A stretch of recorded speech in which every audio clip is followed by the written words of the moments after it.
이스라엘이 정탐을 갔습니다.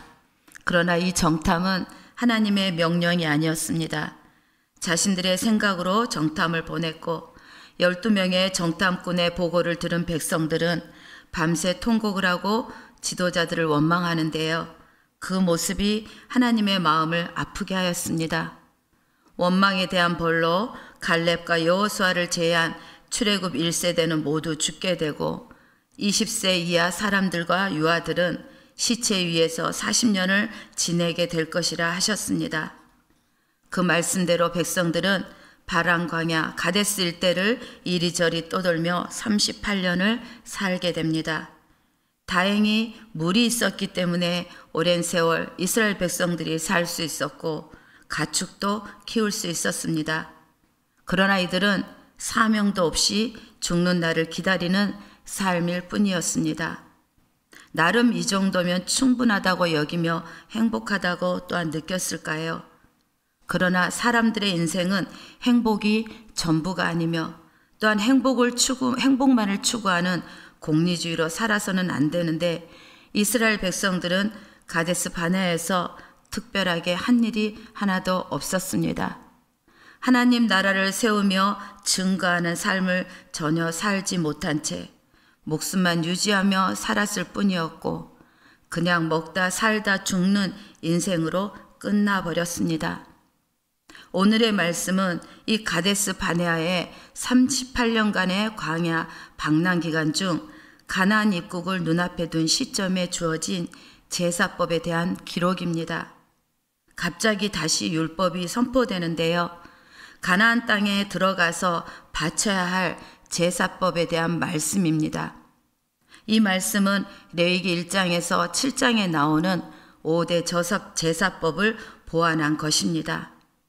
그러나 단지 법을 지키지 않으면 복을 받을 수 없으니 반드시 지켜야 함을 강조하기 위함이 아니었습니다.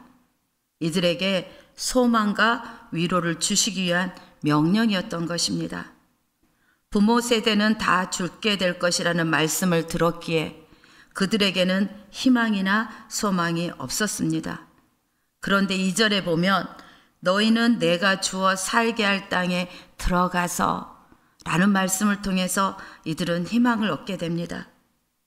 또한 제사를 위해 준비할 제물에 대한 말씀을 통해서 물질에 대한 손해가 없이 충분히 들을 수 있을 정도가 될 것이라는 이 확신을 갖게 하는 말씀을 통해서 또한 이들은 희망을 얻게 되었습니다.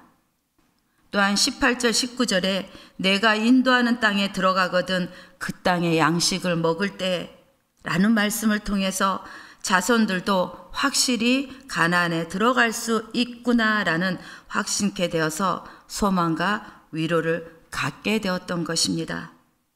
비록 지금은 반역으로 징벌을 받아 광야 방랑 생활을 하고 있지만 자녀들이 들어갈 가나안을 꿈꾸며 또한 제사를 통해 하나님과의 바른 관계를 유지하면서 행군을 계속해야 할 당위성을 갖게 하셨던 것입니다.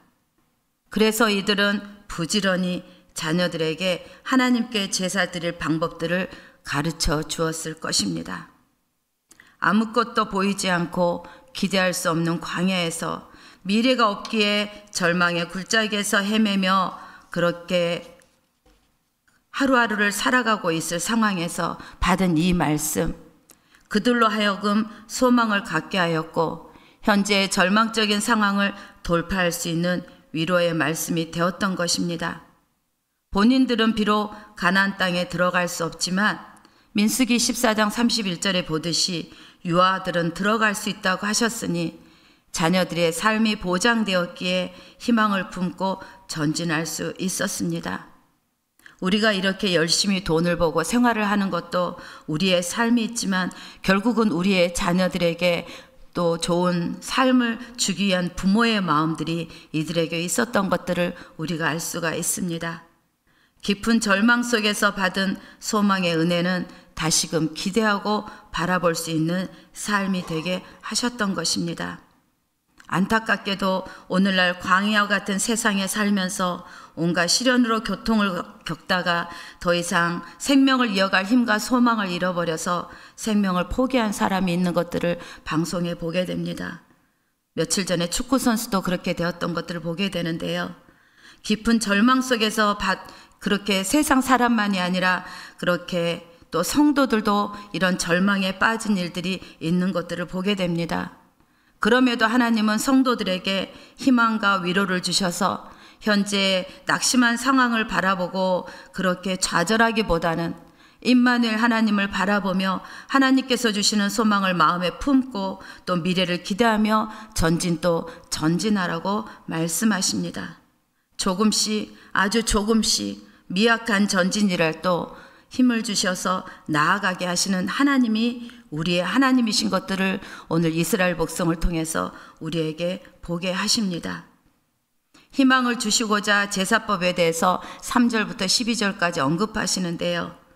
불신앙과 불평을 청산하고 은혜를 경험하는 길은 오직 피 흘림이 있는 제사만으로 가능하다는 것을 가르쳐 주고자 하셔서 이 제사법을 말씀하고 있는 것입니다. 오늘 우리가 이 제사법에 대해서 일일이 살펴보지는 않을 것입니다. 그러나 이 제사법의 의미를 잠깐 살펴보고자 합니다. 불로 태워드리는 화제, 결국은 모든 것이 내 것이 아니며 하나님의 은혜로 주신 것임을 우리에게 고백하게 하는 것이고요. 소제로 드리는 밀가루, 일반 밀가루보다 훨씬 곱게 빻은 것을 드리는 것인데 결국은 내 자신을 깨뜨리는 것을 상징하므로 나를 부인하고 하나님만 바라보겠다는 겸손이 담겨져 있습니다. 소제와 함께 드리는 전제는 번제물 위에 포도주나 독주를 부어드리는 제사로서 자신의 모든 삶을 온전히 부어드리는 것을 상징하며 다른 의미로는 예배자의 기쁨이 그 속에 있다는 것입니다. 그래서 사도 바울도 노년에 자신의 삶을 전제에 비유하기도 하였습니다. 광야의 생활이다 보니 제사들을 온전히 드리기 어려웠을 것은 분명합니다. 농사를 지을 수 없기에 소제를 드리기가 쉽지 않았고 실제로 보리와 밀이 없어서 만나를 공급받아 살았던 것을 보면 알 수가 있습니다. 올리브유와 포도주도 구하기 힘들어졌을 것이고요. 그래서 반드시 가나안 땅에 들어가면 짐승을 바칠 때 소제물에 기름을 쏟고 또 전제에 포도주를 곁들여 바치는 제사를 명령하셨던 것입니다. 결국 그 일이 가능해질 날을 바라보라고 하나님께서 말씀하고 있는 것입니다.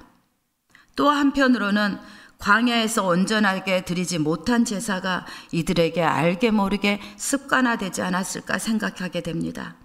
그래서 그들을 다시 일깨워 주시고자 이런 방법도 제시하고 있는 것입니다. 그런데 이것보다 더 중요하고 깊은 의미는 가르쳐 주신 제사법대로 하라며 그들에게 순종을 요구하고 있다는 것입니다. 방법, 행위를 강조하기 함이 아니라 하나님의 명령에 철저하게 순종할 수 있는 믿음과 사랑을 요구하고 계시다는 것입니다. 만약에 이렇게 믿음과 사랑으로 철저하게 순종하는 삶이 전제되지 않는다면 그들이 드린 제사 예배는 무의미하고 헛된 것이 되고 말기 때문입니다. 사무엘상 15장 21절에도 순종이 제사보다 낫고 듣는 것이 수양의 기름보다 낫다며 오직 제사장이 제사할 수 있도록 규정한 하나님의 법을 거스리고 스스로 제사를 드린 사울을 책망하였듯이 하나님의 뜻에 순종하는 것이 더 우선돼야 되는 것들을 말씀하고 있다는 것입니다. 순종하라고 하시면서 12절에 보면 준비하는 수요를 따라 각기 수요에 맞게 하라며 충분히 수요가 채워질 희망도 갖게 하십니다. 그러면서 13절, 14절에 본토 소생이 향기로운 화제를 드릴 때는 이 법대로 하고 또 타국인들도 향기로운 화제를 드릴 때는 이스라엘 백성들이 하는 대로 하라고 말씀하고 있습니다. 이 말씀을 통해서 이스라엘 백성들이 이방인들의 신앙생활의 기준이 되며 또한 이것을 통해서 신앙이 그대로 투영되기 때문에 하나님을 먼저 믿는 신앙의 선배로서 나중에 믿는 그런 초신자들의 신앙의 기준이 되도록 믿음의 여정을 가라는 말씀입니다.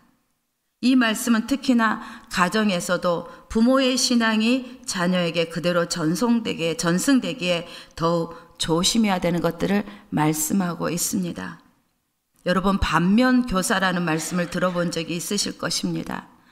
다른 사람들의 모습을 보고 나는 절대 저렇게 하지 말아야지라고 생각하고 교훈을 삼으란 뜻인데요.